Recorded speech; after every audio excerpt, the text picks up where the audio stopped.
say a few things. First, all of the various explanations that have been given are blah, blah, blah, blah, blah, meaning that they are whatever joke or improvisation the United States wants to use for the moment. The U.S. has been trying to overthrow the government of Venezuela for 23 years. They tried a coup against the predecessor of Maduro, Hugo Chavez.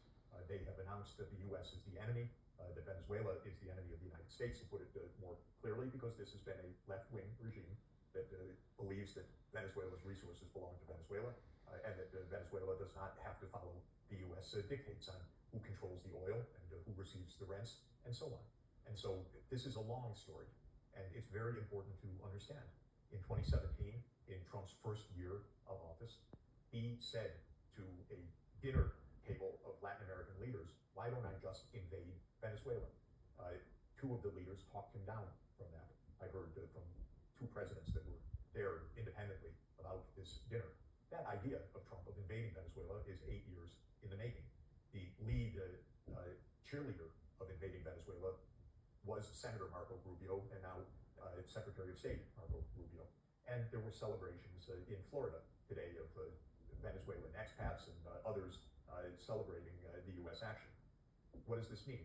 This is partly U.S. politics because Florida is a swing state, but it means it's been a long-term project. Whatever is said is just blah, blah, blah. This is a concerted, long-term attempt to bring down the government of Venezuela. I think people would do well to understand how the U.S. foreign policy operates. It operates on a long-term basis and tells whatever lies or stories or narratives it wants to tell at any given moment to keep the long-term narrative. In the case of Ukraine, it was a 30-year project to bring Ukraine into the American military orbit. This goes back to the early 1990s. In the case of Venezuela, it's been a more than 20-year effort. In the case of Syria, where Bashar al-Assad was brought down last year, that was an effort of 13 years by the CIA and the U.S. deep state. These are projects, and trying to overthrow Venezuela, which just happens to have the world's largest reserves of oil in the whole world, larger than Saudi Arabia, though more expensive to produce because it's heavy oil, but still the world's largest reserves. Well, this is a project of the United States. Trump is unusually thuggish.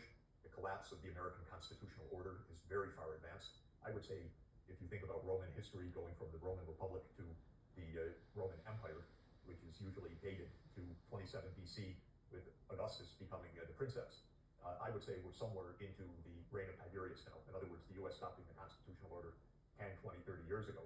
But we have the trappings of the Senate, the same way that the Romans got the trappings of the Senate. We don't have a constitutional order. We have a president enriching himself and his friends. Nobody says a word.